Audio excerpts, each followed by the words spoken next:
Okay, welcome everyone. Welcome to your lunchtime session on values-based messaging for 16 days of activism. It's really exciting to see such a strong interest in this work, which is reflective of the amount of people that are joining us here today. My name is Zoe Francis. I am the Health Promotion Coordinator at Women's Health in the South East, otherwise known as WISE. I will hand over shortly to our guest speaker today, Mark Chenery from Common Cause Australia, who's going to run us through the findings on values-based messaging. It would be great to know who's here today. So if you're comfortable to, we would love you to jump into the chat, pop in your name, your role and your organisation, just so that we know who's here in the room today. WISE is the lead agency for the regional strategy for the prevention of violence against women in the southeast of Melbourne.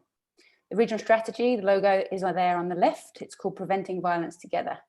And we work collaboratively in our region with over 35 organisations, many of which are here today, of course, across the region to strengthen and align that work to promote respectful relationships, gender equality, and the prevention of violence. Today, we're here to do exactly that. And thank you for joining us. So what is 16 Days of Activism? Well, each year from the 25th of November, International Day for the Elimination of Violence Against Women, to the 10th of December, which is in fact World Human Rights Day, the 16 Days of Activism campaign works to strengthen and support the work across the globe to engage and mobilise and scale up efforts to promote gender equality and prevent violence. I'd like to start our session today with an acknowledgement of the traditional lands on which we meet today, which being online, of course, are very diverse. I'm on the lands of the Bunurong people of the Kulin Nation, and I would like to acknowledge that sovereignty of the land was never ceded. I'd like to pay my respects to elders past, present and emerging, and to any Aboriginal or Torres Strait Islander people here today. I'd also like to pay my respects to women and children and Aboriginal and Torres Strait Islander people who are disproportionately affected by violence. Today's session will be focusing on the practical skills and tools of how to apply values-based messaging. And I would like to remind everybody that it isn't a space to share any lived experiences of family violence. And of course, there are support services available, and we encourage you to use these services should you or someone you know be experiencing family violence or be concerned about their own behaviour.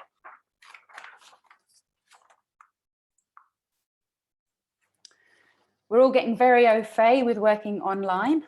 Today's session is only 1 hour long, so please make sure that you do keep yourself on mute so that we can move through the session. We encourage you to ask questions today. Please use the chat function for that.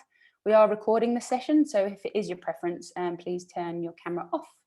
And of course, best practice is to use headphones where possible for safety amongst other reasons. So the aim of today is essentially to learn more about why values matter in this work in terms of being effective in it. We're going to move to the why and then hear about the how. So we're going to hear how we can frame messages for social media campaigns during 16 days of activism. I will ask you at the end of today's session just to complete a short survey, an evaluation survey. It will only take you 2 minutes and it will mean a lot to us and being able to report to our funders. And lastly, just want to thank you again for being here, and I will now move to stop sharing my screen and introduce Mark Chenery from Common Cause Australia. Welcome, Mark. Thank you for joining us.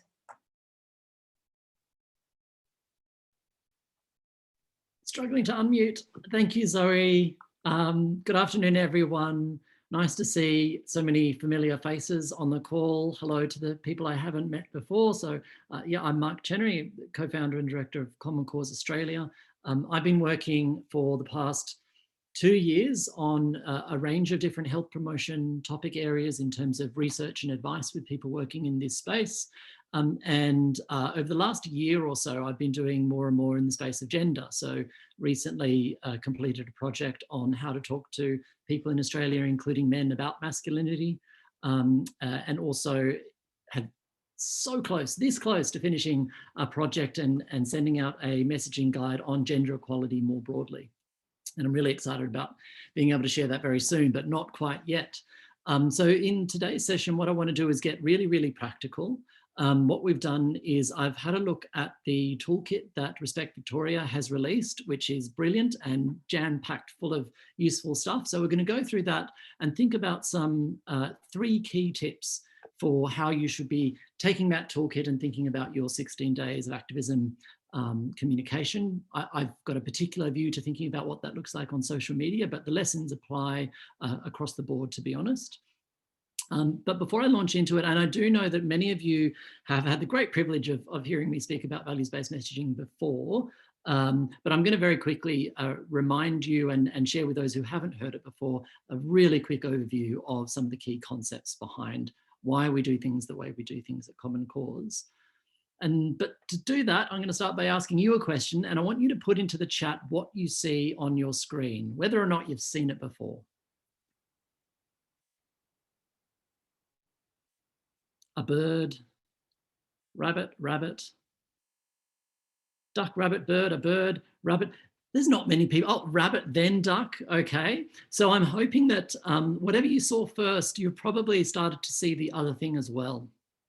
And if you are struggling to see both the rabbit and the duck, or the bird and the, I think it has to be a rabbit. The rabbit's ears are the duck's beak. So the rabbit is facing to the right and the duck or the bird is facing to the left. So what's happening here is obviously this is a visual illusion, but it's a visual illusion that is taking advantage of a particular cognitive function in our brain, and that is biconceptualism.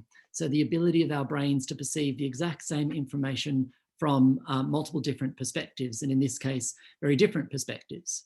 And this is a really important concept in cognitive linguistics and framing, because it means that there is no fixed place where people are at. And you'll often hear communication experts tell you should meet people where they're at. But that's a bit misleading, given that people actually can move around from different places. They can see the same thing from different perspectives. So our job is less to meet people where they're at, as opposed to toggling them into a place where we want them to go, where our messages and what we want make more sense to them. So as a result of the fact that people can see things from different perspectives, we think about audiences in a particular way. We split any audience into 3 different groups. On the one hand, you've got our opposition. Now, these people are incredibly fixed in their perspective. So let's say, for argument's sake, that they only see the duck, and you try to explain to them that there is a rabbit there, but they just really struggle to see it.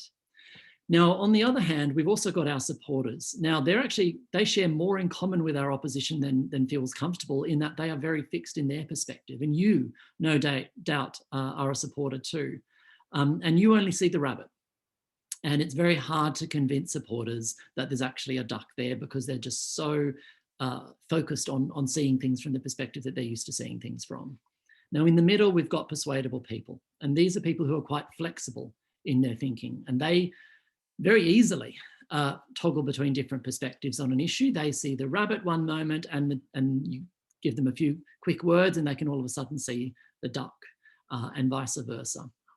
And so they're very flexible in their thinking. And our role really in communications is to absolutely speak to our supporters so we can activate them. We need to move people from supporting us and from seeing the issue from our perspective to actually acting more in line with that.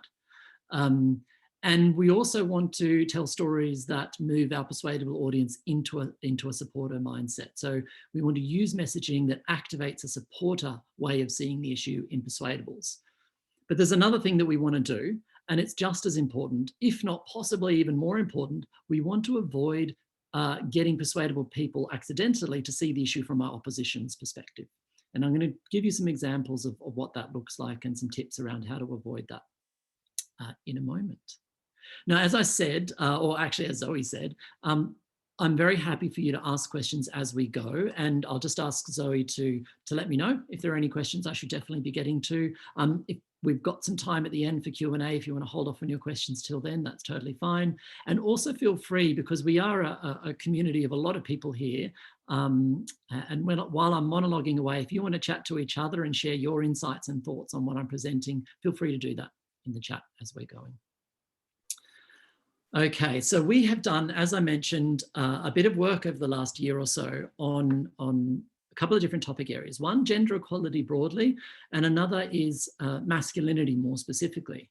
And in those studies, what we've found is that we've got roughly about a quarter of the population who is absolutely in our corner. They see the issue from our perspective, and it's going to be damn near impossible for our opponents or anyone else to convince them otherwise, which is really good news. It's a nice, solid starting point for us. On the flip side, we've got around between 8 and 15% of the audience who are our opposition, and they're very entrenched in their perspective. They struggle to see things from our perspective. And for all intents and purposes, it's a waste of our time to try and to convince them otherwise. But in the middle, we've got 60 to 67% of the audience of Australian population who are persuadable. So these are people who are both to some degree influenced by the opposition, but also to an equal, if not greater degree, influenced by our messaging. It depends on the issue area, what really happens with that persuadables. But that is effectively, you've got, 85+% of Australians who either are already our supporters or who could be our supporters if we frame things well. So everything that I'm presenting to you today is evidence-based, so message tested, and it's what worked well, both appealed strongly to our supporters, but also worked on that persuadable audience. Now, let's launch into 16 days. And this is a fantastic toolkit from Respect Victoria. I'm going to, in parts, critique in terms of saying this is how I think you should orient around this, and in other cases point out things that are really brilliant in what they're proposing for this year's 16 days. And my first tip of 3 is this: we should be focusing on solutions, not problems, when we're talking about our issue. And the reason for that broadly is because that is what works for persuadable audiences. So supporters, including yourself, when I talk about the problem and I tell you about the depth of the problem and how intractable it seems, or just how big it is, that actually really motivates supporters. They get really excited when we tell them about the problem because they already believe the problem and it's validating what they already believe. So that gives them a bit of a dopamine hit. When we talk about the problem to persuadables, however, it reduces their level of support. It actually turns them off because people have enough problems in their life without being forced to confront yet another problem that they should worry about. So if you're not already bought into an issue, a problem-focused message actually does more harm than good a lot of the time because it's a barrier to people engaging. It doesn't mean you can't engage people by talking about the problem. It's just an additional barrier that you're placing. And so what we have found across all of our research here in Australia, across health promotion research, other research, environment research, for example, and very clearly in the space of gender equality and masculinities, is that solution-focused framing is significantly more effective and attractive to persuadable audiences. So the good news is that that is entirely what the core concept for this year's 16 days is about. Respect is, and then we have to fill in the blanks. It's inviting the audience to fill in the blanks. And what that does is it focuses us on the vision. What do we think of as respect? What is the end outcome that we're trying to achieve here? So as opposed to focusing on violence, we're asking people to focus on what the opposite of that looks like and inviting them to say from themselves what that looks like, which is, I think, really, really clever. But what it also does is I'm imagining a lot of people will fill in these blanks, not just with what they want as an outcome, but how they think we can achieve it. So for example, respect is treating each other as equals. That's an action that we can take. So that's focusing on solutions as opposed to focusing on problems. So really excellent concept to get user-generated content that leads them towards thinking in terms of solutions, which they then share with their friends. And no doubt it's the supporters that are going to do this, but they're going to then reach out to their persuadable friends and be more motivating and persuasive as a result of that. The other thing that I noticed in the toolkit, which I think is brilliant, is a focus on specific things. So not just asking people what the end outcome looks like to them and how they might go about it, but also providing people with some tips for how they might achieve respect. And so, for example, there's this list of 16 ways to call it out, which has as an assumption that people want to do something, they just need the tools to get there, which in itself is a really important message for us to share, because it normalizes the idea that people want action, they just need support to make it happen.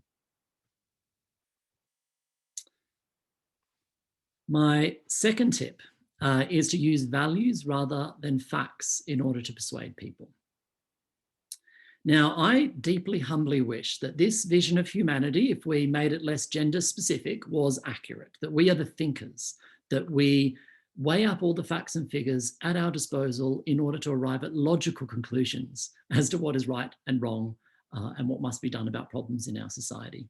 But even though human beings are actually 100% capable of rationality, we just don't use that rationality the vast majority of the time when forming opinions or choosing how to behave in the world. So estimates vary on to what extent our thought processes are subconscious, but the estimates are typically in the range of 95 to 98% of human thought is subconscious and therefore not accessible to rational reasoning. And so the vast majority of the time, as we go about our days, choosing what to have for breakfast, what to post on Facebook, what to respond to on Facebook or how to respond to it, who to vote for, who to live with, what car to buy. These decisions are typically driven much more by how we feel about the options before us than any rational conclusion based on the genuine facts that we have at our disposal. And so what happens is when we're faced with a choice, we look at the options before us, and some of the options, they just feel more right. So we go with what feels right and we avoid the ones that don't feel right. And we don't really question why that feeling was there. In fact, if we question ourselves as to why we made that choice, or someone else asks us, Mark, why did you do that?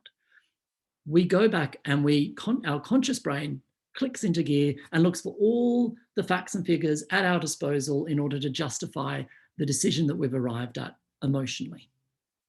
Now, that has really important implications for communications, because what it means is if we present people with facts that do not provide a clear rationale, a clear story behind them, or values that then make people feel an emotional engagement with the issue, we are leaving it entirely up to them to make meaning of those facts. And just like some people saw a rabbit and some people saw a duck, some people are going to see that fact from your perspective and some people are going to see it from the opposition's perspective. And that's really unhelpful for us. And even if, no matter how they see it, if they're not then emotionally engaged in it, then there's no chance of them being persuaded one way or another. So in the toolkit, there is a whole bunch of interesting facts, and probably none of them new to you. What I want to do is go through some of these facts and think about them from different perspectives. So let's start with this one here.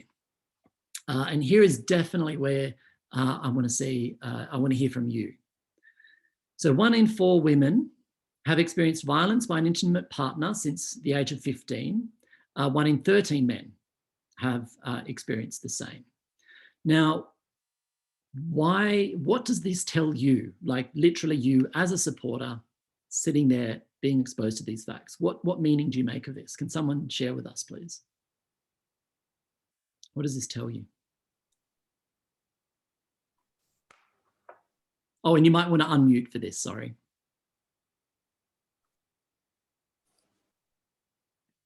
I won't pick on you, I promise, I'll be nice. In fact, I'm not planning to pick on you at all. I really want to hear. That violence is gendered. Oops. Thanks, Laura. Gendered problem. Yeah, so what you're saying is that clearly this shows that there's a gendered problem. Okay, therefore we needed gendered solutions, I assume is why we want to show this fact. Now, I want you to imagine that you are the opposition. Now, I probably don't need to tell any of you how the opposition thinks. I know how they think because I've researched it, but you probably know already. So tell me, how would the opposition interpret these figures? What do you think they would say if you told them these facts? You can unmute yourself or you can use the chat.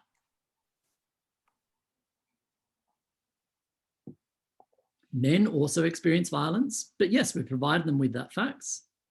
See, men are subjected to violence too. They'd say men don't report. Yeah. So two key things that are going on here. I think you've got them both. Where are the stats from exactly? Can I trust this? I have actually clicked out where the stats are from, but it doesn't matter. They'll just say that that's not credible. They'll use any excuse they can in order to dispute the facts because it doesn't fit their narrative. This is the opposition. So what they'll say is that, well, look, men experience violence too. Why are you only focused on violence against women? That's wrong. I don't see campaigns. Where's the 16 days for men? Or even the 1 in 13 days for men? We don't see that. Why not? The other thing they'll do is they say, well, men don't report it because they're too stoic, for example, or whatever. Or women are more likely to exaggerate, right? Or more likely to report because they're so sensitive. So they will say all of these things. So this fact won't convince the opposition. And the problem is that the persuadable audience, who are generally nice people, also have these narratives in their head. They have heard this before. They've heard the opposition story. And when you present them with facts without a clear story behind them, there's always a risk that they will interpret the facts the wrong way. So facts in isolation are dangerous or at best unhelpful. So let's do another one quickly. 64% of Victorian women have experienced bullying, harassment or violence in their workplace. Who wants to have a stab at saying what the opposition would say about that? We know how we think about that.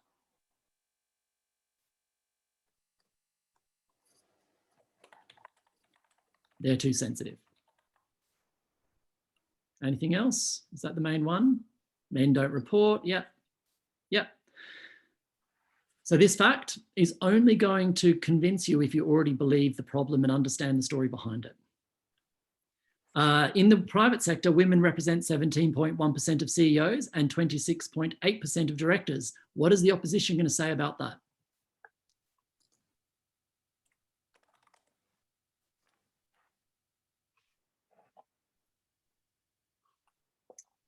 Men are just better. Doesn't this just prove that men should deserve to be in the boardroom and women should stay at home? They don't have the skills to do the job. Yeah. And we're not making this stuff up. This is really what they say. I've done the discourse analysis to prove it. Yeah, so it actually might tell not our story, but it might actually tell people a really unhelpful, counterproductive story. It might pander to that story. And I do know that persuadable audiences can be persuaded to believe this. Okay, so this is dangerous if just presented in isolation. The full-time average weekly wage for women is 14% less than for men. On average, women need to work an additional 59 days to earn the same annual income as men. So let's cut to the chase here. Women aren't as effective as men. That's why they get paid less. Okay, it's pretty much a similar story. And I want to just point out one language issue in this as well. We should never say that women earn less. Women are paid less, they never earn less, okay, because that implies that they actually didn't earn it. So we've got to be careful with that particular language issue. It is estimated that violence against women and their children cost the Australian economy $22 billion. What do you think people are going to think about this if they're not favourable towards what we want?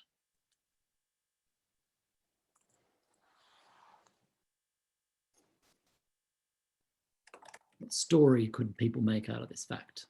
It would not be good.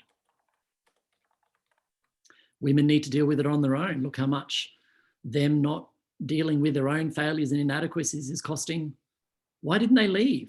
They're staying with him and we're paying the price. They're a burden to the economy. Yep.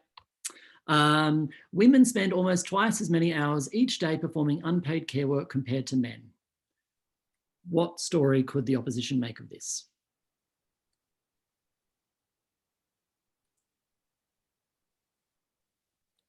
Women are natural carers. Men are out working. Yeah. And in many ways, similar to the CEO and directors stat, it actually might reinforce the narrative that the right place for women is in the home and men are the ones out working. And well, obviously women do more housework because they work less, right? Yeah. So we have to be careful not to assume that people are going to interpret the facts that we show them through the same lens that we apply. Okay, and if we do present these facts, and I'm not saying you cannot present these facts, but if you do present them, make sure you are really, really clear about the story you want people to take away from them. Okay, so for example, if you were to present one of these stats, perhaps 64% of Victorian women have experienced bullying, harassment, or violence in the workplace. You need to use, if that's an image that you put into social media, you need to make sure that the way you talk about it in the description provides that narrative behind it that explains why this is happening and explains the systemic issues without using jargon and words like systemic issues. Okay, so we don't have to use facts as well. We can also lean into telling values-based stories or focusing on the values and the principles that matter to us as a society. And in fact, in our testing, what we have found is that while belief that the problem exists is lower than people's support for our vision in terms of our principles, and in fact lower than support for our solutions, so the problem is the area where people get most skeptical, there is still overall majority support from Persuadables that all of these problems exist.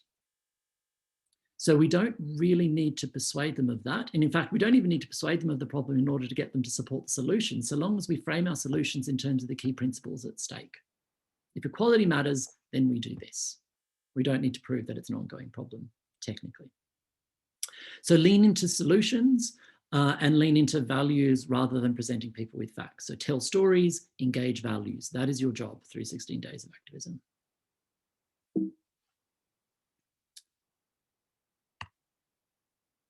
And if you do present facts, give them context, clear narrative, clear story.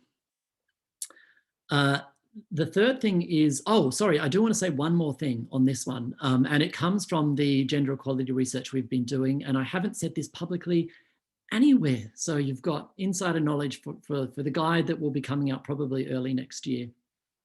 But one of the things that we found is that when we talk about the negative outcomes, the unequal outcomes or the bad outcomes for women and girls as a result of gender inequality, if we just point to outcomes and don't explain why they are there, then people can interpret it from the perspective of, just like we've spoken about already, the failures of women.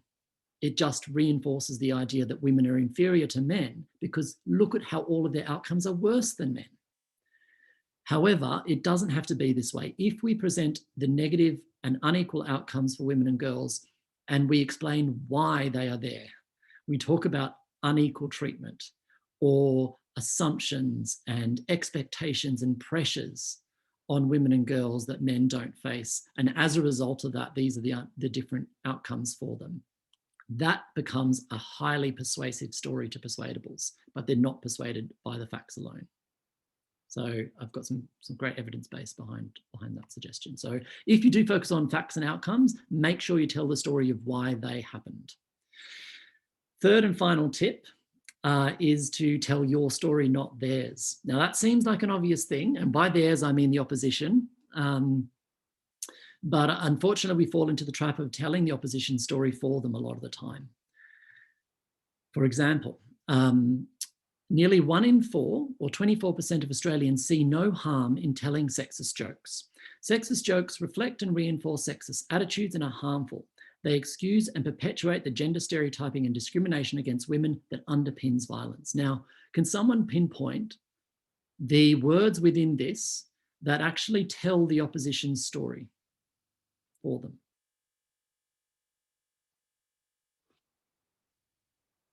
No harm. Yeah. There is no harm in telling sexist joke. This is a thing that some Australians believe strongly and others can be persuaded to think about it like that. We do not want to tell this story because some people might be persuaded, reminded that that might be a way of thinking about the issue, okay? And that undermines us. Whereas everything that is written in black font tells our story. So the solution to the way of fixing this as a potential social media post is actually not to tell the first half of it, but to focus on the second. The other thing that's a problem with this way of this whole tile, if you like, if this was presented as a social media tile, is that it normalizes the opposition story by saying there are other people who think this.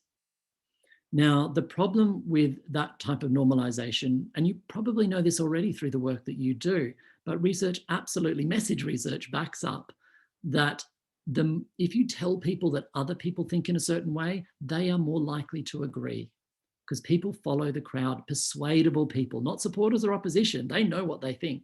Persuadable people follow the crowd. If the herd is moving in one direction, they're more likely to move with it. So we really absolutely do not want to imply that there's lots of people out there who think like this, if it's not a way that we want to think. I mean, one way of dealing with that is, instead of saying nearly 1 in 3, is to say the majority of Australians think that sexist jokes reflect and reinforce sexist attitudes. So actually to normalise the other way around, to point out that most Australians think it's not okay to tell sexist jokes because and then you give that text in black font. Okay, so reverse a bit of it and it actually fixes it entirely. But you wouldn't say, while some people think it, it does no harm, you wouldn't say that at all. Just leave that out entirely. All right, another example.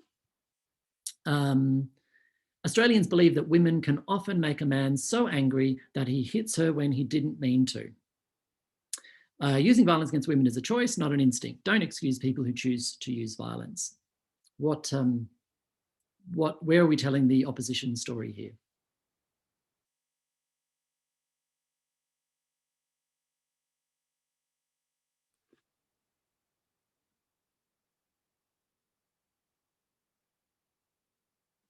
Australians believe, yeah. And technically it's 1 in 5 Australians is what it's trying to say, but visually it actually looks like Australians just believe it, all of us. Yeah, women, so the key part of the opposition story here is women can often make men so angry that he hits her when he didn't mean to. The poor guy, it's actually blaming her. Now, obviously we're not saying that that's okay. That's not the intent of this statement, but it does remind people, and in fact implies that there's a lot of Australians who believe this to be true, which again is unhelpful for all the same reasons. Whereas the black text is pretty good. Using violence against women now is a choice, not an instinct. People don't excuse people who choose to use violence. Where is the problem in that black text? Where are we telling the opposition story for them? Excusing violence, yeah. Look, it depends on, I don't know our instinct is violence, yeah. So that's one of the opposition's narratives, is that that's an instinct. And that's really unhelpful for us if people think of violence as an instinct or natural to men, because it actually excuses it. So we don't want to imply that it's an instinct.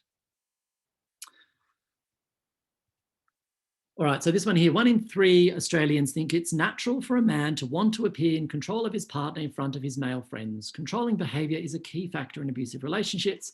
By deeming women as less equal than men, disrespect and violence against women will continue. So obviously the problem here is reminding people that maybe it's natural for a man to want to appear this way. And in fact, yeah, so not just my research, but lots of research shows that this is a common belief amongst people, including the research that we're citing right here, but it's unhelpful. Instead, we need to talk about the fact that controlling behaviour is a key factor in abusive relationships. All right, Australians believe that women make up false reports of sexual assault in order to punish men.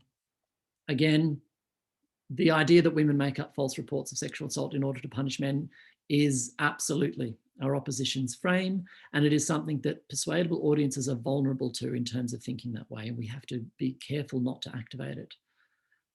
Instead, we need to sort of find a way of saying that black text without referencing the former. So you might just say that many victim survivors are afraid to seek help because they're worried that the man's story will be, prioritised over theirs. That's why the majority either delay or never report sexual assault. And I would not say that evidence shows that only 5% of sexual assault allegations are false. What you might say, can someone tell me what you might say instead?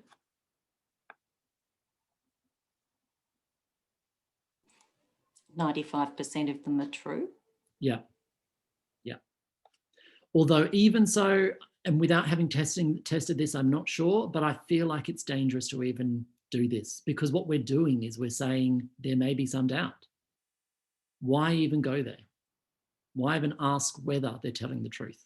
That activates the idea, well, are they telling the truth or are they not? Could this be one of those 5%? I'm not sure it's helpful. And I think the safer thing is not to go there, personally.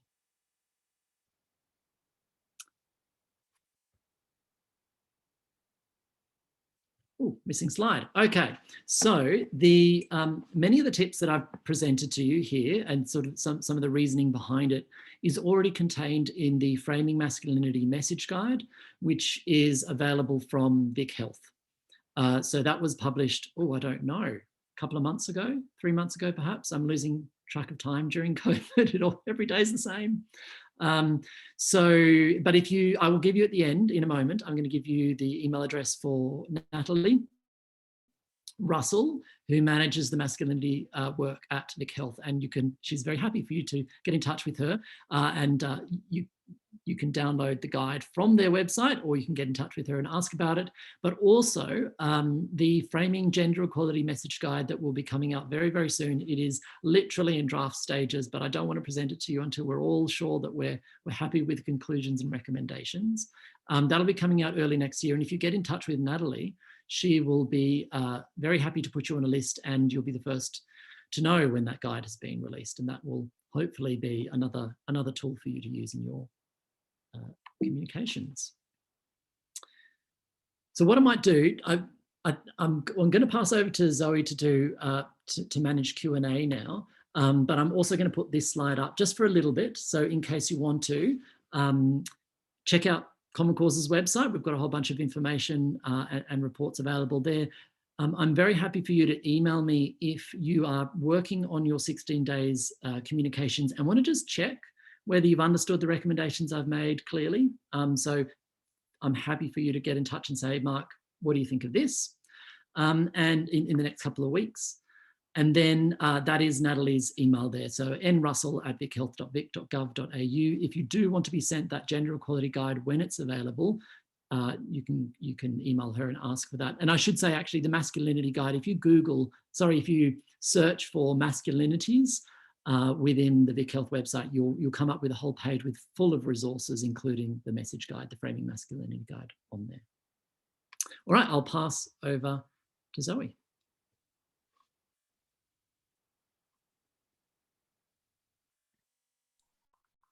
Okay, thank you very much, Mark. Fascinating. I love the key learning for me there is around the importance of avoiding normalizing the opposition story. So important and fascinating. Thank you. So I think actually we've got 43 people here today.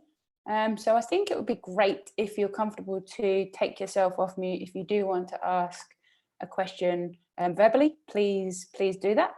But if you could also just start dropping some questions into the chat, then I can obviously pose those to Mark. I've got one here. So around just providing the facts alone and how it can be unhelpful. And obviously we'll mention then it can feed the opposition. And we know that proving the story we want to convey alongside the fact can help. However, when we do this in social media, is it often that the audience will only engage with the image and not the script or the story attached? That's a good point. Yeah, so depending on the imagery, that could be what draws our eye and probably is most highlighted rather than a piece of text next to it. So I would be absolutely mindful that the prominence of the fact will be greater than the text of the story. Yeah. And there's always a risk that people will take that image and then use it out of context in other ways. Yeah, without necessarily providing the text that the context you've provided around it. Okay. Hayden, you mentioned, so I would think that repeating myths would not help. Yeah, did you want to expand on that one, Mark? Absolutely, it absolutely does not help. So technically it is possible to myth bust well, but it is ridiculously difficult to do well, and people typically get it wrong. So my general advice is avoid myth busting always. Because what you are doing when you're myth busting is reminding people of ideas that you want them to not think. And the way our brains work is that neurons that fire together wire together. So the more times that you repeat a myth, the stronger that myth actually becomes embedded within the neural structure of the brains of your audience. And the stronger those neural networks are, the easier it is for them to be activated. So the more that we repeat myths, the more that we strengthen that idea in the minds of our audience. Yeah. Yeah. Great. So can I just say, so I can focus on solutions, not problems, and follow my own advice. The solution to myth busting is always, when you feel compelled to myth bust, don't go there, don't repeat unhelpful ideas, and go straight to telling your story. Give people helpful ideas. And the beautiful thing about the examples that I showed you under that tip a moment ago is that the black text almost always did what I would say is the solution to that sort of myth busting. So rather than presenting the myth, go straight to telling your story of why sexist jokes need to be dealt with. Yeah. Great, thank you. We've got a question here from Katrina. Katrina asks, when it comes to cold communities, is there a different approach to messaging? That's a great question. In terms of our research, we have looked at cold community to some degree. So we've used proxies for that. So we've asked some demographic questions to help us tease that out. And the starting point sometimes, depending on the community, can be different. I don't have enough detailed data to pinpoint particular communities, and we shouldn't sort of lump everyone together. But the psychological persuasiveness rules, they apply equally across cultures in terms of there will be persuadable people. Your job, though, is to know what are the helpful stories that will work with the communities that you're talking to, with the people that you're talking to. But repeating unhelpful ideas that perhaps are dominant in that culture would not be helpful, in the same way that it's not helpful in a general Australian audience, if that makes sense. But yeah, your understanding of the communities that you're talking to will matter. But the principle of not myth busting, the principle of talking about solutions, what other principles have I presented? All of them would absolutely apply, regardless of sort of cultural background. But the job is to understand your audience and what stories will work for them. What are the helpful ways of talking about it? Mark, just on those sort of helpful ways of asking about providing, tips, it's around sort of, there's the whole messaging around, calling out, and it's a broad term. Is there any tips on being sort of, like you said, specific? They provided that sort of 16 different ways. Is that sort of helpful? And when you are talking about those tips, what's the most or the best approach to that? To providing those sort of specific tips? Yeah. Yeah, absolutely, is to be specific. And the fact that you've got 16 days to communicate with people, I have seen the WISE, I think, was it last year's work that you sent me? I really liked that, because it was every day was a different tip with some more information about why that works or why it matters. I think that's a really great approach, is to sort of look at all the sort of the useful tips and tools that you can give people to do what they know is right, and assume that they know it's right already. Don't try and convince them. Don't be as focused on trying to convince them that it's the right thing to do. Rather, give them the tools, because that in itself tells a useful story, a social norming story. Thank you. Cool. Yeah, and we can absolutely share that resource and send it through to everybody who attended today, so that you can use it. It's something that you can pick up and use, certainly for this year. It's not got last year's date on it in any way, so it is a really strong resource that everybody can use, together with selecting content from, obviously, the Respect Victoria toolkit that we've run through today. So I think having both is a really great way to be selective and be adaptive and apply these practical skills for today. I was just wondering whether, obviously the activity for this year with the toolkit is Respect Is. It's called Respect Women, Call It Out. That's the name of the Respect Victoria campaign for 2020. I was wondering whether people might want to jump into the chat and give an example of applying values-based messaging using that as a STEM sentence. So respect is, what would you then put on the end of that STEM sentence to apply values-based messaging? And while you're doing that, I just might see if Bianca, did you want to ask that question? Oh, yes, sorry, thank you. So, yeah, I can totally see how, like the thinking behind not replicating myths and reinforcing sort of the opposition side in terms of like social media, especially when people are flicking through really quickly, they're going to see, they're going to only see half of it. Do these principles apply to training? You mentioned before, if you're going to use statistics or sort of data to sort of tell the story behind that. I'm just thinking of particular training that we have around violence against women, bystander action, gender equality. We use the gendered nature of the statistics to show why it's an important focus, but there is, like, we're obviously telling a bit of a story and we're threading that throughout the workshop. So I guess I just wanted to sort of check in and say, and to see whether that, like whether the same principles applied or whether it was different for a training environment, because obviously you've got people for a longer period of time and walk them through it. Yep, and exactly. So in that sort of context, myth busting is less of an issue if it's still done well. You still have to follow some principles behind it. But when you've got a captive audience, and not just a captive audience, but a two-way dialogue with people, the dangers of a lot of these things is diminished because you can have a conversation. However, I would always think carefully about violating the principles anyway, and ask yourself, do you need to? So, for example, if you wanted to, why are you providing those facts? Because the people at training, you're not sure understand the problem, or they're not convinced of the problem. You think they do need to be convinced. If that's true, let's talk about the facts, but explain them in a way that tells the story behind it rather than focusing on the facts themselves. So that's one thing there. Myth busting, yeah. Did you have are you thinking of a specific? Well, the stat that you used before around a woman can make certain number of people in the community can think that a woman could make a man so angry he can hit her. I mean, the community,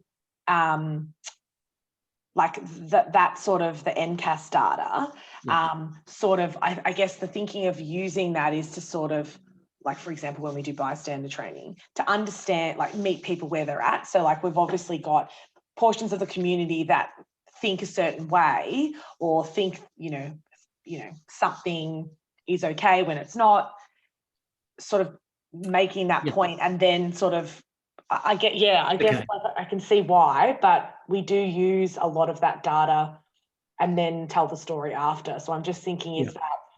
So I think I understand where you're coming from now. And the key thing that is a little bit different to how people tend to think about communications and engaging with people is that toggling concept, that duck-rabbit concept. And what is really striking in all the research that we do, because we always analyze all of our results of every single sort of in-depth survey by those attitudinal groups. And what's always striking is the absolute freaking contradictions that are going on in the heads of persuadable audiences on every topic area that we've ever tested.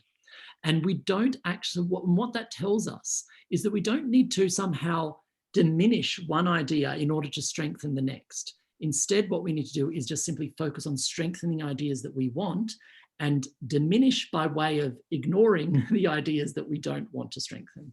So we have this idea that you've got to take people on a journey, and it's not really like that, because they do have contradictory ideas in their head, and our job is to get them to perceive our issue from the useful perspective. And so what you're doing sounds unnecessary and possibly more of a hurdle than a help. in terms of how you're using those facts and so on. Mm. Because all it does is it sows seeds of doubt Mm. and introduces the conflict where we've got people in an audience and you're the only person talking, you're sort of presenting the information. You've got an opportunity there to present it really strongly and powerfully and get They them don't know really what they thinking. don't know. Yeah. So don't tell them something that's like. And the idea is supportive that by strengthening our story, when they next hear the myth or the unhelpful stuff, or they come across it, our story should be more convincing and it should be stronger. And so that they will automatically sort of make that connection themselves rather than feel the need to sort of It move. sounds like you're saying to avoid using sort of statistics at all. No, look, you can use good statistics, helpful Yeah. statistics that clearly tell your story, and ideally a solutions-focused story. Yeah. Because, you know, for every one person that thinks it's okay to do something, there's a whole bunch of people who are sitting around thinking that's wrong. Yeah. And what you are saying is do something with that. Know that people will support you, because most people absolutely think that's abhorrent behavior. As opposed to injecting that seed into people's minds that there might be people around you who don't agree with you and who might embarrass you for standing up and saying something. So yeah.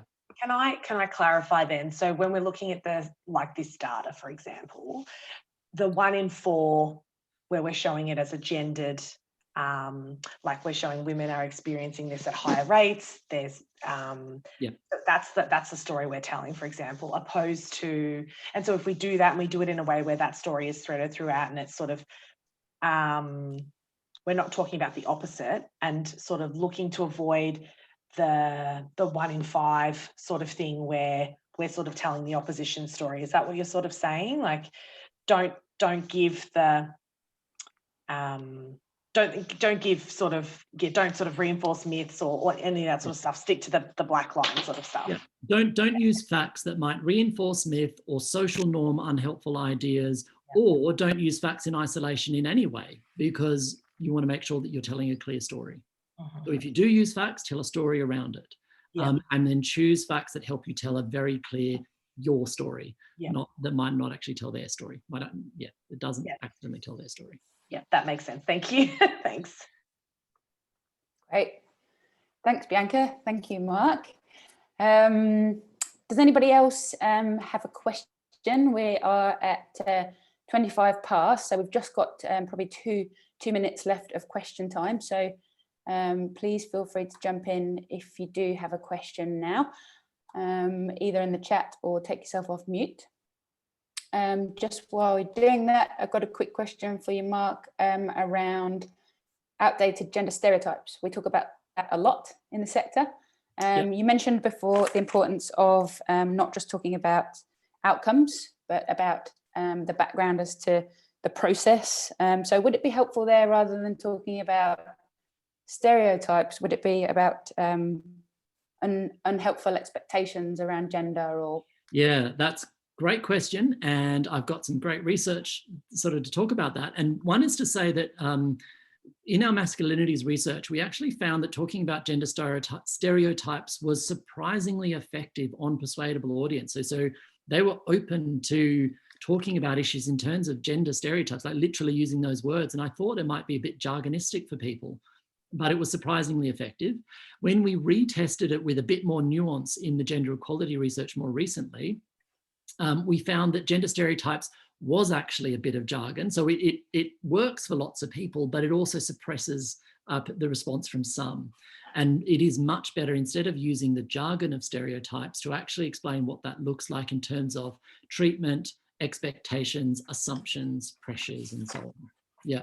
And the key thing to be thinking about when you're talking about gender stereotypes is that they're not things. Gender stereotypes aren't things. They are manifest in the way that we think about people and the way that we treat them. And so talk about it from that perspective. Talk about the sort of things that we think and do that influence other people. So these are external pressures, external treatments, external assumptions that are made upon, that are put upon people and are probably not very well justified. And in fact, I'll tell you really quickly from the gender equality work, what worked incredibly powerfully with persuadable audiences was to talk about unequal treatment, expectations and pressures.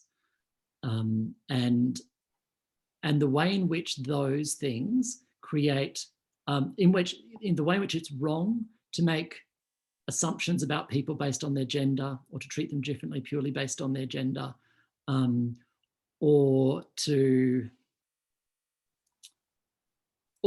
because doing so means that it limits people's options in life.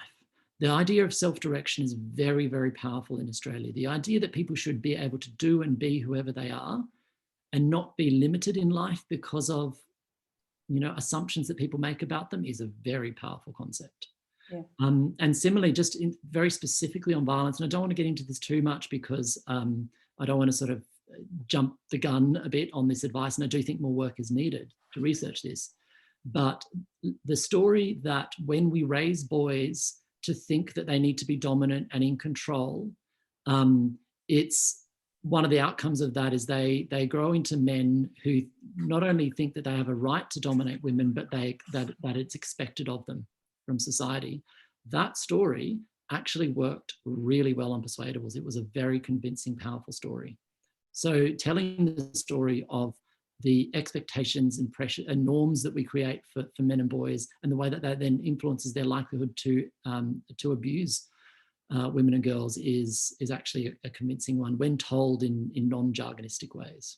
Yeah, great. Thank you so much, Mark. Fascinating stuff.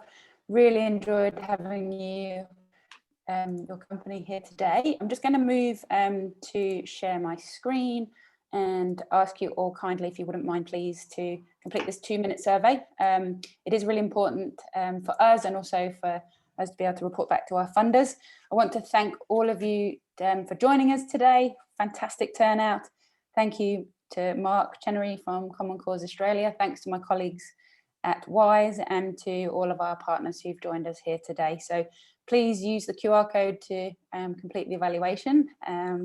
And yeah, we will move to a close. And thank you to Mav for making today possible. And we wish you all the very, very best for your plans for 16 days. Mark did mention earlier, he is very happy to receive emails with questions to verify whether your messaging for 16 days is looking good to go. So that's very, very kind of Mark. So thank you for that kind offer. And yeah, please feel free to contact Mark should you have any questions and yeah, want to tap into his knowledge on this. So wonderful. Thank you very much. And we'll now move to a close. So thanks everybody and have a great day.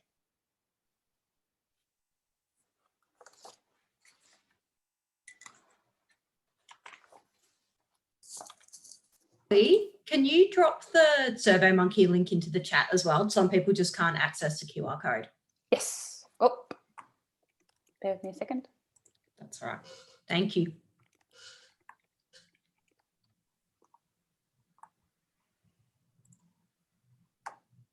Thanks, Mark, for dropping the email in as well. Now I have to drop off because I've got to cycle to another workshop right now. Thank you so much, Mark. Thanks, Mark. Definitely be in touch. Cheers. Thanks, Mark. Okay, I'm just dropping it in now. Thank you. Fantastic. A lot of great ideas and questions there. Food for thought around our 16 days campaign.